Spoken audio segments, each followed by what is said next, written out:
Xiaozhan and I were both reborn. In our previous life, we were renowned throughout the capital as a heavenly couple. He was a man of exceptional talent, and I was a woman of rare beauty. Our harmony was as perfect as the strings of a zither. Looking back on my life, it could hardly be called anything but complete. My husband held me in the highest regard. Our eldest son rose to the highest position in the court, and our daughter entered the palace to become empress. I was granted the title of first-rank noble lady by His Majesty, enjoying every luxury and honor imaginable. This time, reborn, Xiaozhan remains the same, that aloof, distant figure, the peerless gentleman of the realm, as cold and distant as the bright moon in the heavens.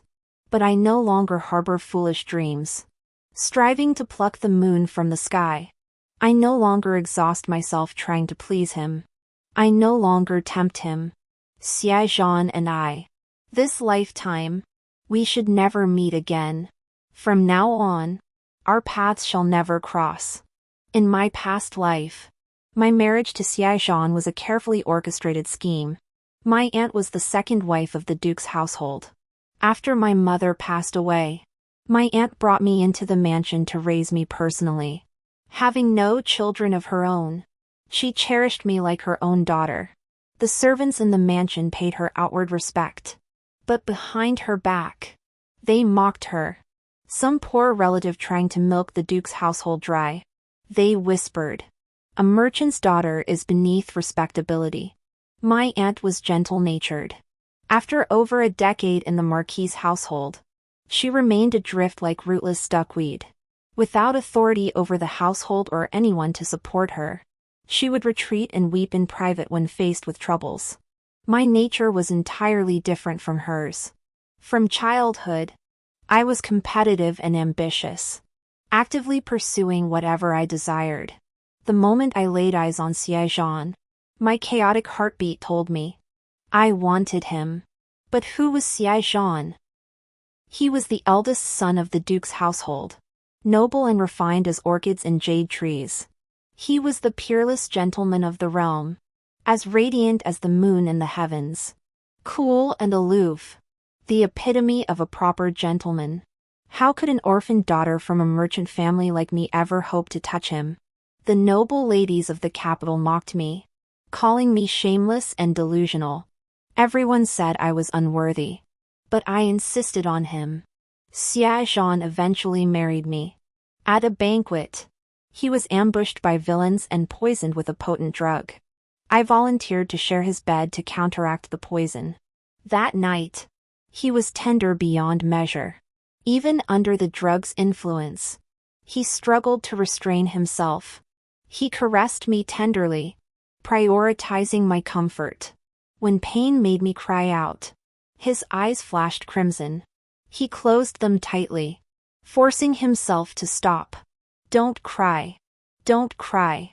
He kissed away my tears with lingering tenderness. I nearly drowned in the unfamiliar waves of passion Xiaozhan stirred within me. After our intimacy, Xiaozhan finally sobered up. Seeing my body covered in bruises, he froze abruptly. He quickly turned away. I have defiled my cousin's purity. I will take full responsibility. Tomorrow, I will send someone to the Jiang family to propose marriage. He was a gentleman. With the deed done, he had no choice but to marry me. After the wedding, Xiaozhan remained aloof and solemn. The Xiaozhan I had gained was a shell carved from ice and snow. Towards me, he was always cool, distant, faint, and serene. It mattered not.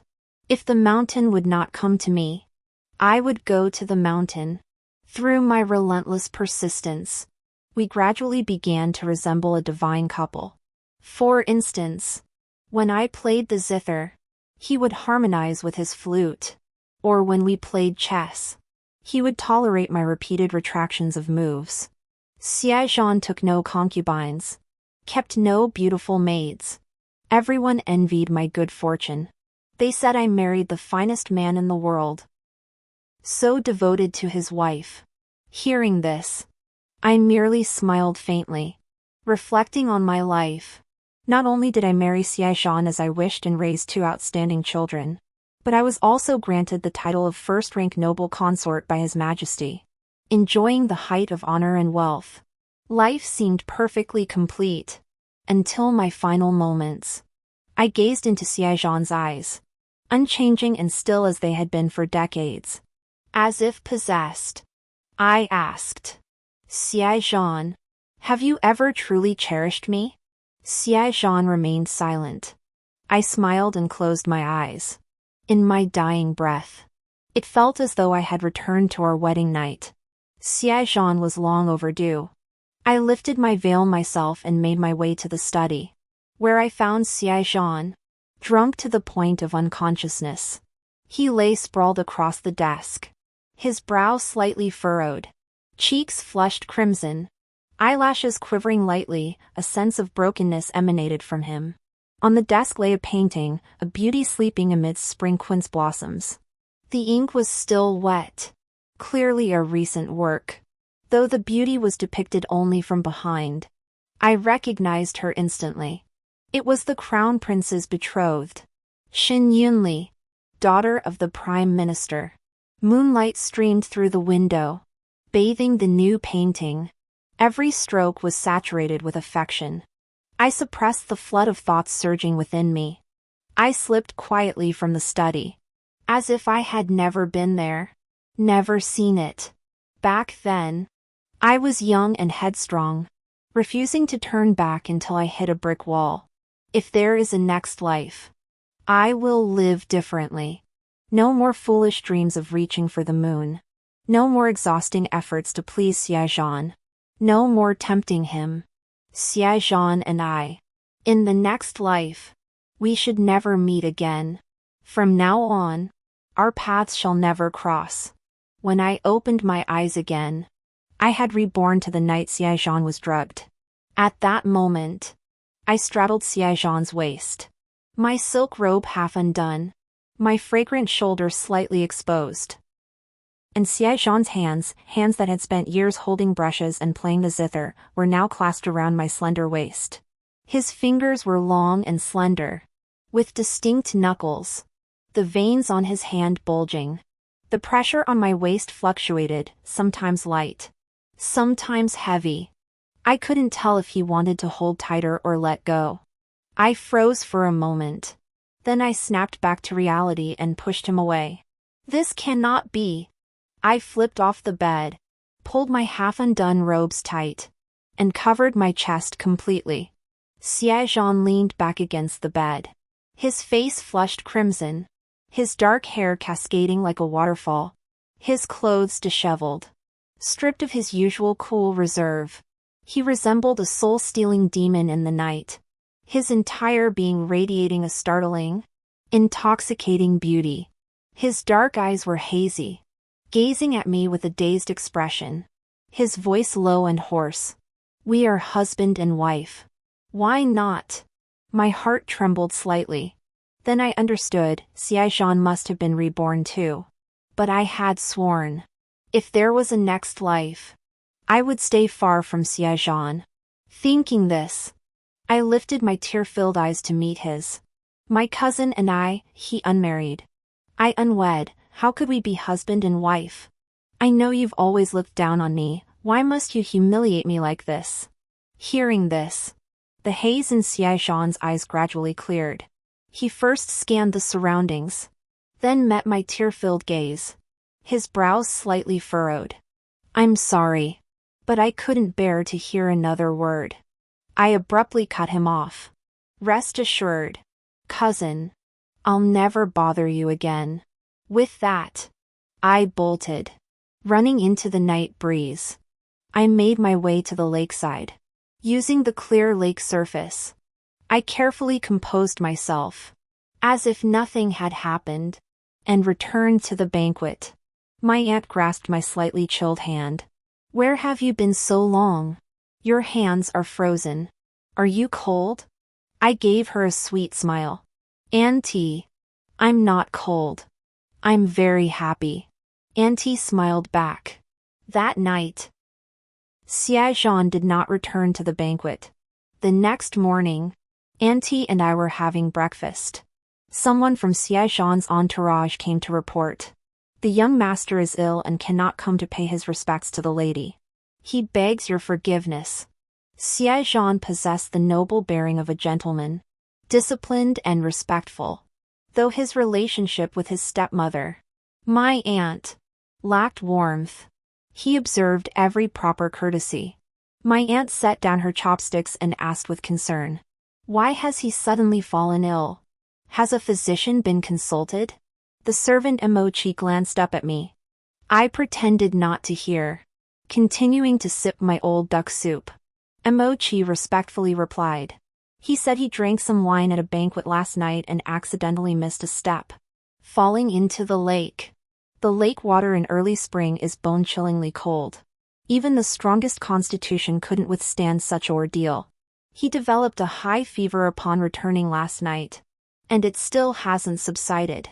Auntie grew deeply concerned and immediately rose to visit Xiaozhan. She had already reached the doorway. Emochi suddenly asked, "Aren't you coming to see the young master, cousin?" Auntie turned back to look at me. "Indeed. Zengzhen. You're always chasing after your cousin.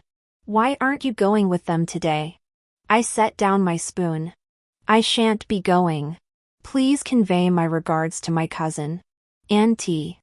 Then, with solemn earnestness, I added, "In the past, I was young and ignorant.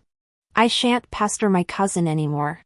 Xiaozhan had been ill for a long time, yet I never once visited him. I even dismissed the tutors who taught me to play the zither and chess. In my past life, I shattered myself into pieces, ground them into dust, and molded myself into the form Xiaozhan desired. He loved playing the zither, so I practiced diligently, hoping for just one glance from him. He enjoyed chess. I sought out masters, studied game manuals intensely, all to prolong our time together during matches. Xiaozhan never knew.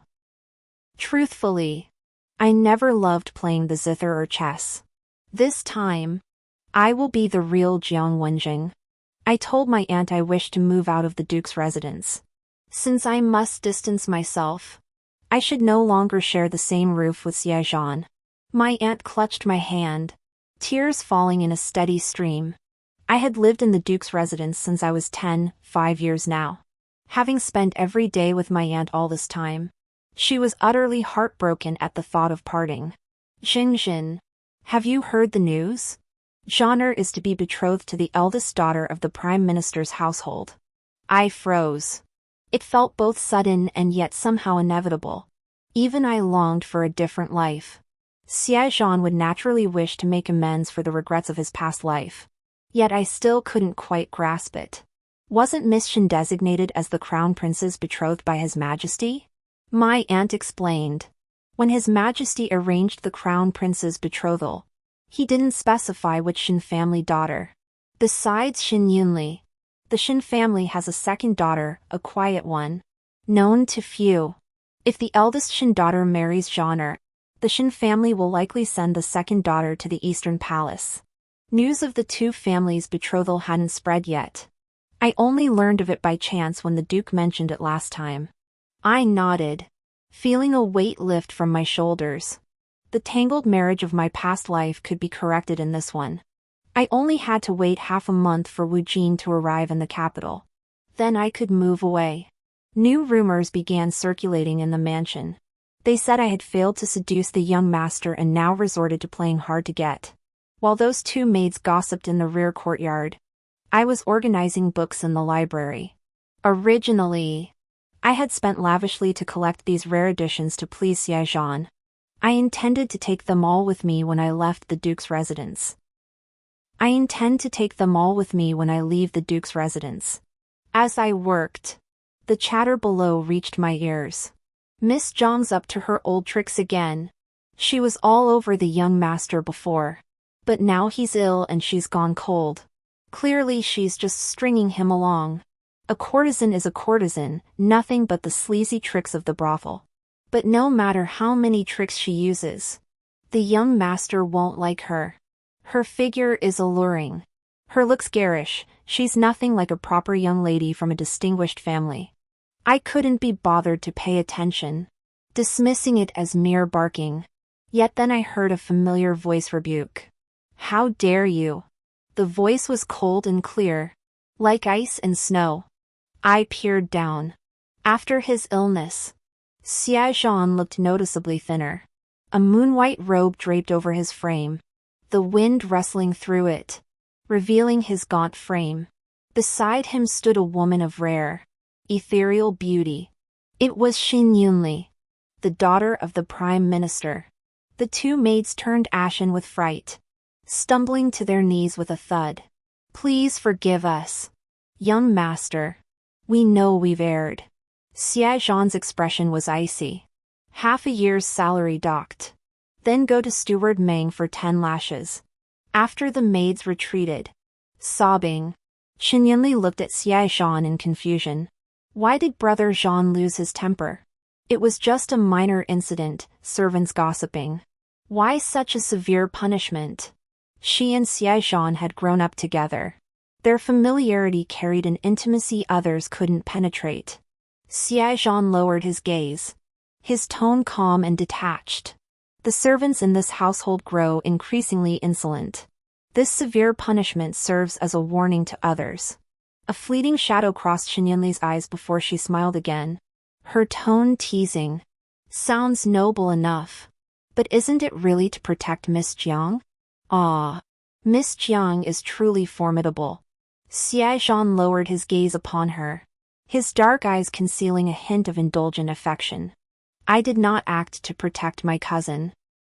Had this matter involved anyone else today, I would have handled it the same. Xin Yunli wrinkled her nose, her voice sweet and playful. All right. All right. Young Master Xia is a noble gentleman of the highest character. I was judging you with a petty mind. Xia Zhan once punished servants for my sake too. Back when I first married him, the servants looked down on my merchant background and secretly sabotaged me. Some were retainers left behind by Xia Zhan's birth mother. Others were his wet nurse. All were respected elders of the Duke's household. I'd planned to endure it first, then deal with them gradually. But upon learning of their actions, Xia Zhan expelled them all from the Duke's residence, banishing them to the country estates. The old Duke flew into a rage. He had been deeply in love with Xia Zhan's mother and had always indulged the servants she had brought with her. My aunt was the substitute he found for his first wife. In a way, those servants were also substitutes for the first wife.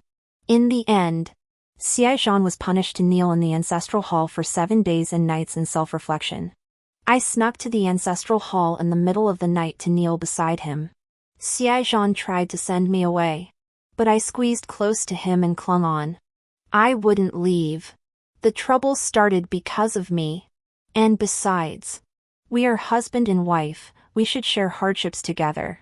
Xia Zhan's voice was distant and cold. This has nothing to do with you. They've been acting arrogantly for far too long and deserved punishment. Every word distanced himself from the matter. Yet I smiled, biting my lip, feeling deeply pleased.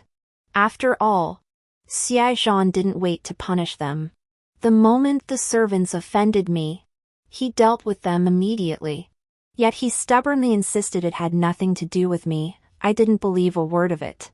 I knelt willingly, but soon my legs grew numb as if pricked by needles. I secretly shifted from kneeling to sitting, then from sitting to lying down, until finally I curled up on the cushion and fell into a deep sleep. I slept until the sky began to lighten. I found Xia Zhan's outer robe draped over me, faintly scented with ink. He himself wore only a thin undershirt.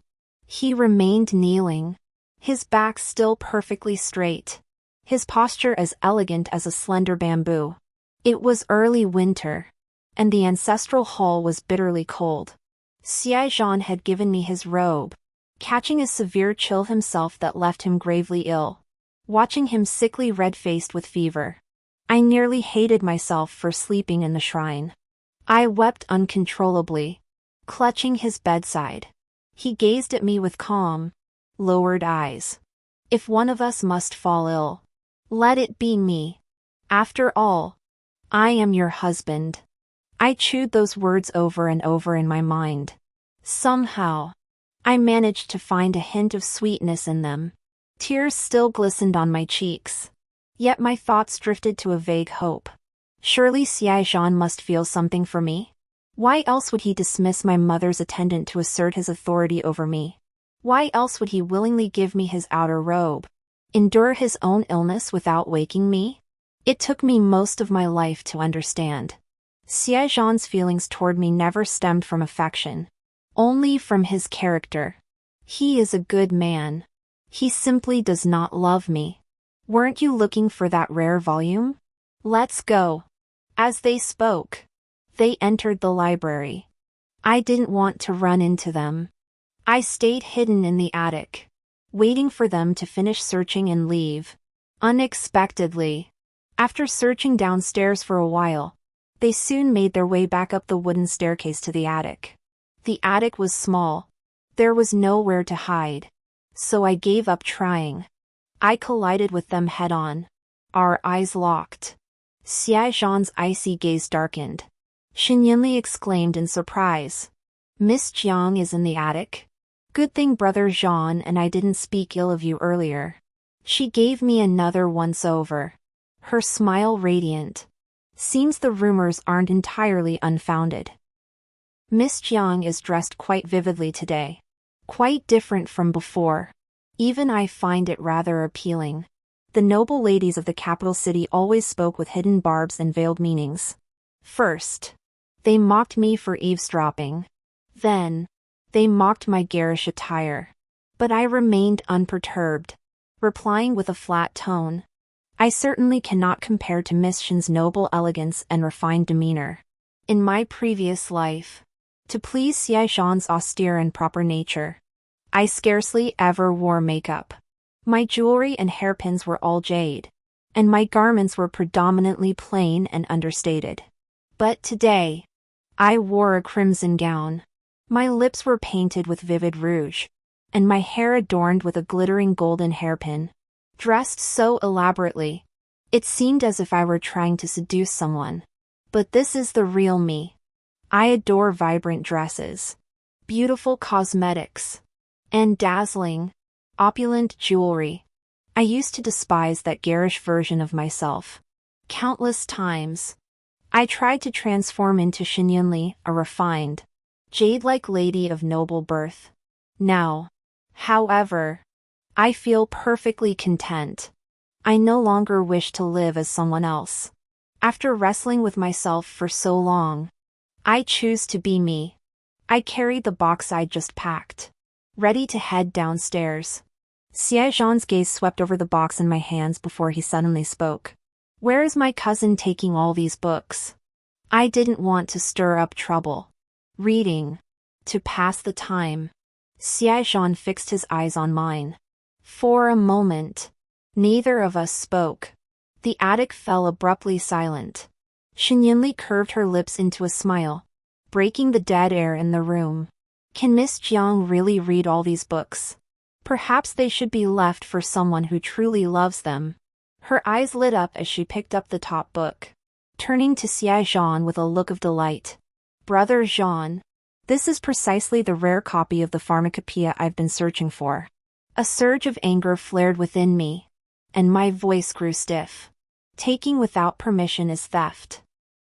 Return Miss Shen's book to me. Xin Yunli's eyes instantly reddened, tears teetering on the brink. Xiaozhan's expression hardened, his voice icy. Cousin, you've gone too far. I thought I had grown numb. Yet Xiaozhan's icy tone still stabbed me. I abruptly averted my gaze. He seemed to realize his words had been too harsh, softening his tone as he consulted me. You can't possibly read all this at once. Could you let Yunli have this book? You can read something else first. Okay? So even the lofty young Master Xia would beg for someone he cherished. I murmured in a daze. What if I insist on reading this one first? Xiaozhan hadn't heard clearly, furrowing his brow as he asked again. Cousin? Staring into Xia Zhan's dark, icy eyes. I felt a wave of release wash over me. All right. I'll do as you say. Cousin. News of the Xianxian families discussing a marriage alliance spread throughout the capital. Once again, I became the topic of people's gossip. They laughed at me. A toad dreaming of swallowing a swan, grasping at straws. Amidst the uproar in the capital, Wu Jin arrived in the city ahead of schedule. I went to see the new residence he had purchased. By the time I returned, dusk had fallen. At the gates of the Duke's residence, we encountered Xia Zhan. He rode his horse up to the entrance. I happened to be stepping down from the carriage, my hand resting on Wu Jin's arm. Our eyes met. Xia Zhan's gaze was icy, fixed intently on my hand draped over Wu Jin's arm. I was about to curtsy to him, but he turned away expressionless, handed the reins to a servant at the gate, and strode into the mansion. Wu Jin snorted coldly, scoffing. What a show! The so-called first gentleman under heaven? I'm the first great merchant under heaven. With that, he turned back to me and smiled. His features were sharp and handsome, still carrying a hint of boyish charm beneath his brows. When he smiled, his whole face lit up. It's good you've found your way back, sister. Someone like him isn't worth your effort. Unlike me, I'd only ever hurt you. My head ached. Wu Jin was an adopted son my parents had found. Half a year younger than me. He was considered my younger brother, yet he never once acted like one. I still remember when he first came to our home. He told my parents that when he grew up, he wanted to marry into our family and wed me. My parents were rather unconventional in their ways. They absurdly agreed to his request, saying they'd support it if he could convince me. In my past life, every time Wu Jin saw Xia Zhan, he'd hurl insults at him, and whenever Xia Zhan saw Wu Jin, his expression would darken more than usual. The two were like oil and water. After bidding farewell to Wu Jin, I walked through the corridor, stepping onto the blue brick path.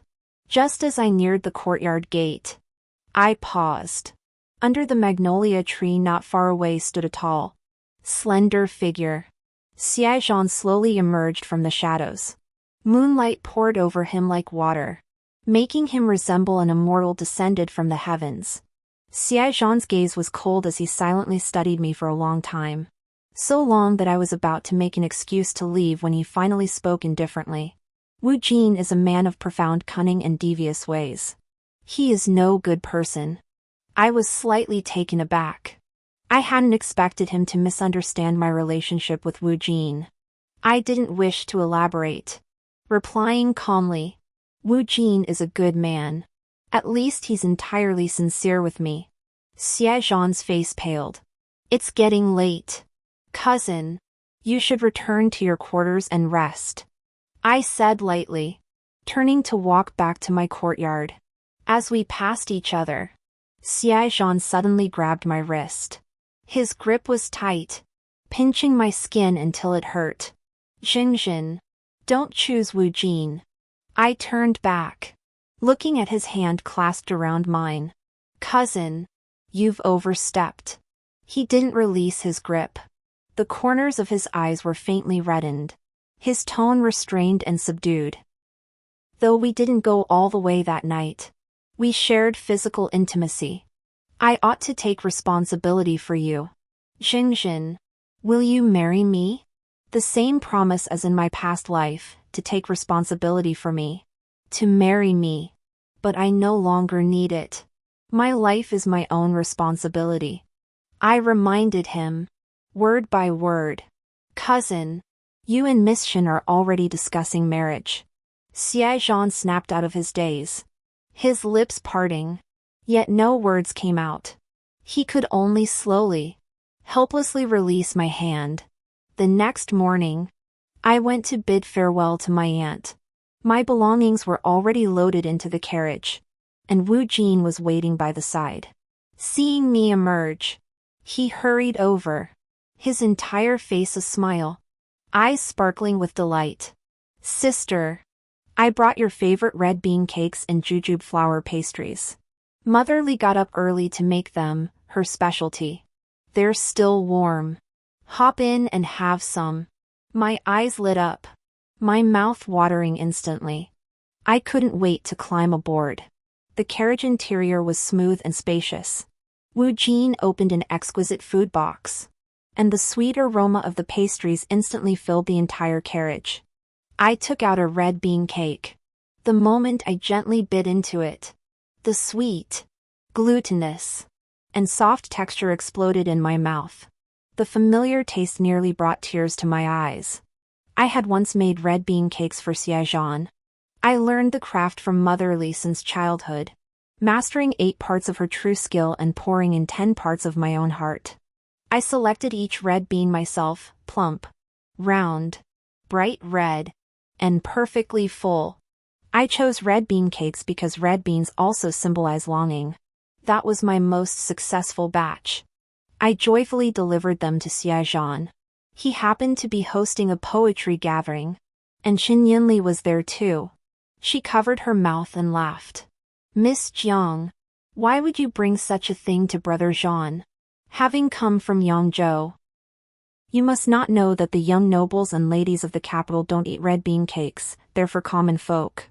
Her tone was soft and gentle, yet her words were deeply embarrassing. The other young nobles and ladies all laughed along. Only Xiaozhan did not laugh.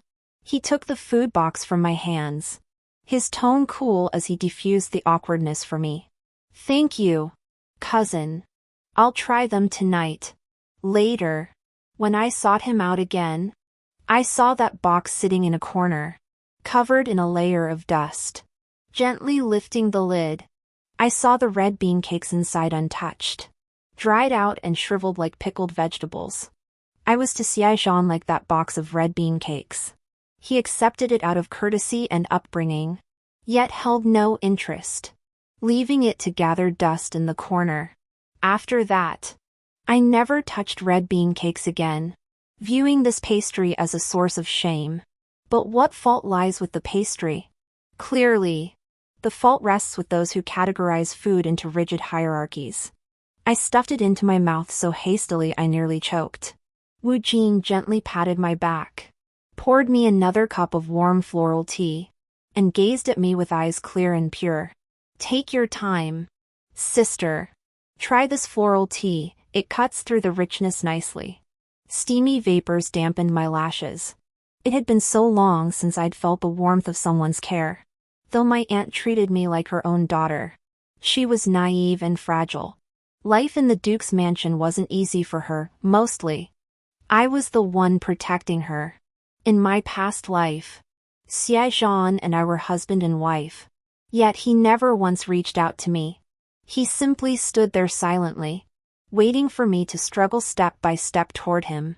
Between us, I was the one desperately giving, the one constantly sacrificing. The sweetness of the red bean cake slowly seeped from my tongue into my heart. I popped a piece into Wu Jin's mouth too. Try some. Wu Jin's eyes crinkled with delight. Delicious. Sister gave it to me. First came the sound of galloping hooves, growing louder as they approached. Then our horse whinnied in alarm. The next instant, the carriage screeched to a halt. I nearly tumbled out, but Wu Jin swiftly pulled me back. A cold voice penetrated the carriage. Where is my cousin headed? I lifted the curtain of the carriage window. Xiaozhan stood beside the carriage, mounted on a white steed, his expression stern as he gazed at me silently. He should be attending the morning court session. Why is he here?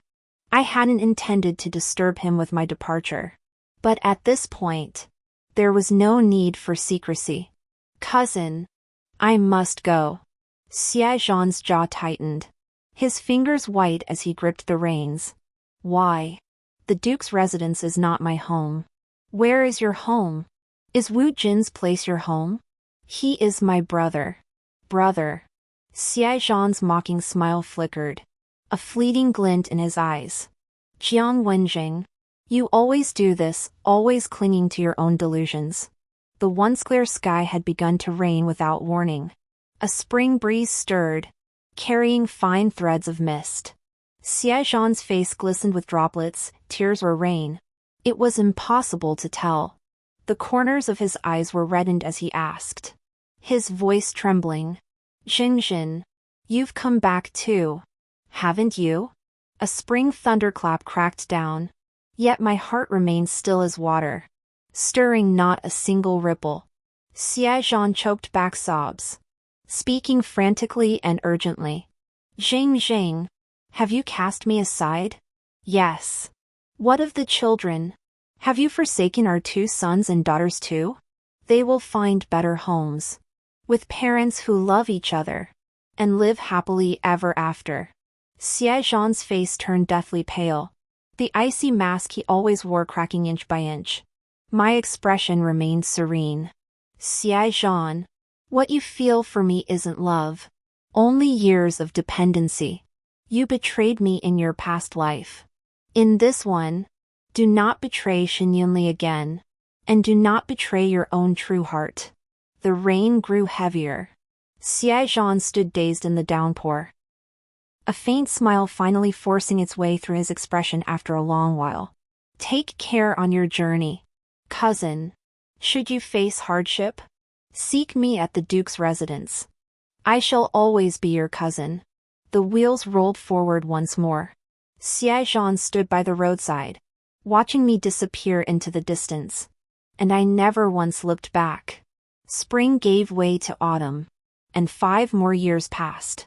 Now 20 years old and still unmarried. I had become an old maid, considered rebellious and unconventional. Yet within the capital, no one dared use me as gossip fodder or speak ill of me. For all knew that Miss Jiang had a mad younger brother, and a fiercely protective one at that. That brother happened to be the Minister of Justice, a favorite in the Emperor's court. Should anyone dare gossip about his sister and he found out, he'd draw his sword, leaving victims either dead or half dead with fright. The noble ladies of the capital united in solidarity, speaking up for me. All because Miss Jiang opened a shop in the city's most bustling district. The jewels, fine garments, and cosmetics within were all her own designs. Every young woman who stepped out of that shop was as beautiful as a celestial being, each radiating a unique charm. Who wouldn't want to become more beautiful? Miss Jiang became the object of their fervent pursuit. These past 5 years had changed so much from my previous life. In that past existence, the crown prince had been frail. He ascended the throne but passed away within 2 years, leaving behind Empress Dowager Xinyunli and a young emperor barely a year old. It was only through Xie Zhan's relentless, desperate protection that the young emperor survived. In this life, the crown prince died even earlier, passing away before he could ascend the throne. The imperial princes fought each other, and ultimately, the throne was seized by the second prince, the son the late emperor disliked most, who had spent years stationed at the frontier. Xie Zhan and Xinyunli never married. Xinyunli was first betrothed to the crown prince, then engaged to Xie Zhan. Neither match materialized. Whispers began circulating in the capital, and no suitor dared approach her. Yet she, as the foremost noble lady, possessed an innate pride and dignity that forbade her from marrying lightly. In the end, she became like me, an old maid, waiting in her chamber. It was as if fate were deliberately pitting us against each other. I opened a shop, she established a girls' academy. We both gained renown in our respective fields. That day, as I finished crafting a box of rouge, Xinyunli came calling. It was our first meeting in 5 years. Xinyunli remained as exquisitely beautiful as ever, though her demeanor seemed transformed, more composed and gentle. She apologized to me. Jiang, I've owed you an apology all this time. I once secretly targeted you.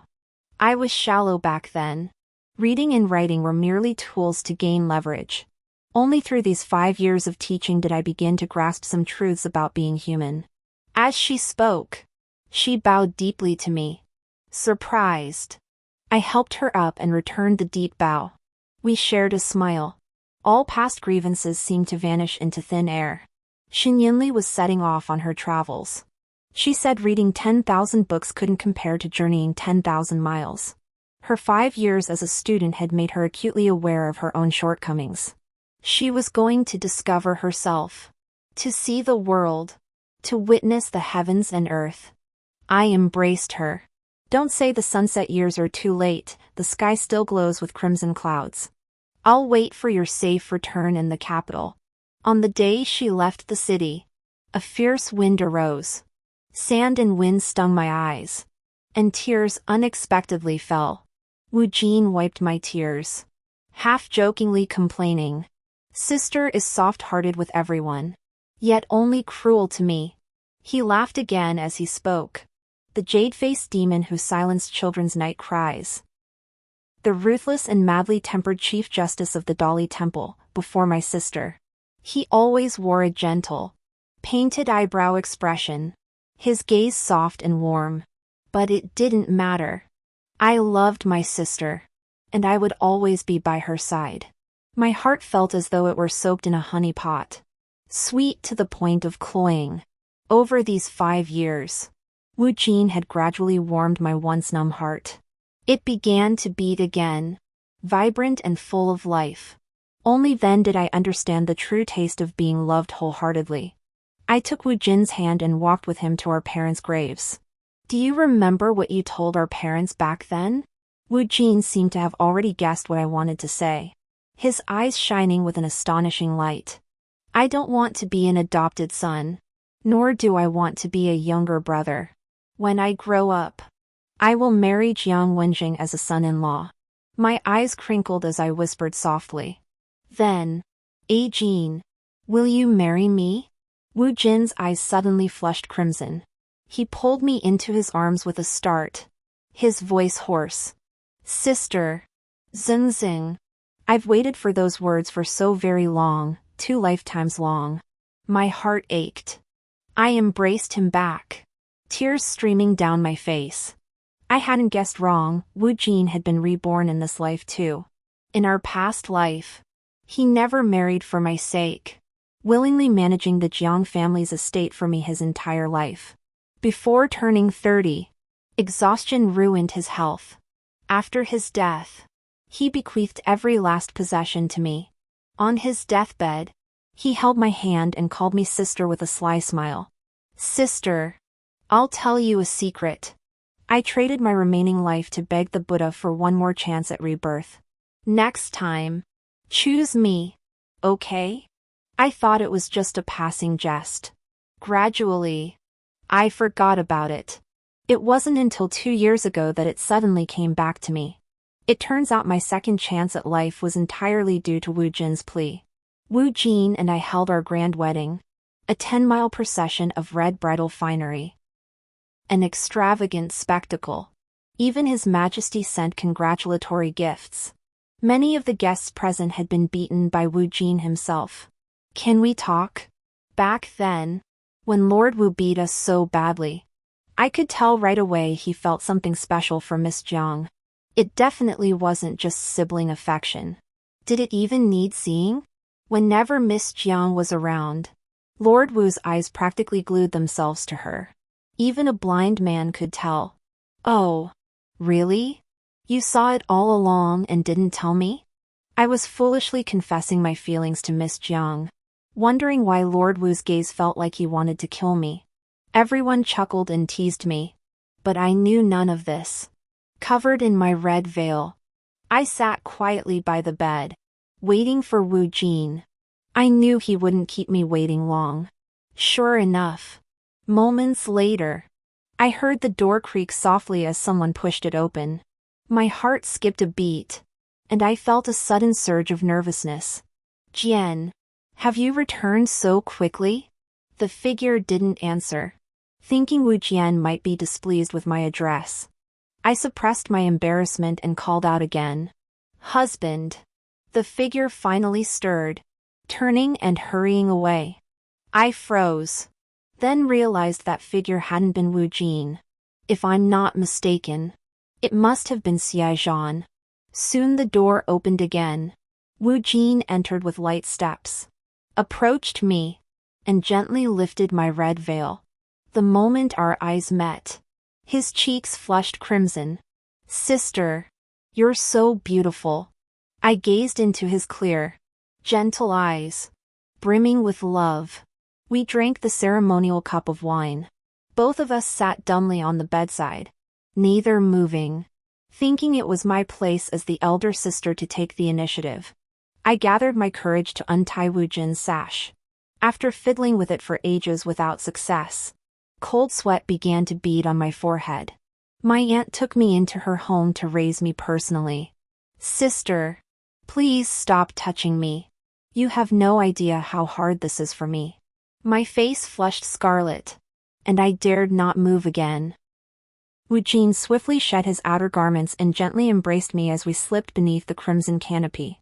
He kissed me tenderly, whispering in my ear, "Sister, you're trembling." I was overcome with embarrassment and anger. "Shut up." Wu Jin chuckled softly, gripping my waist to hold me captive in his embrace. "So fierce. Zengzhen. Don't be afraid. I'll be very gentle. Very gentle. I won't make you uncomfortable." I felt like dry kindling.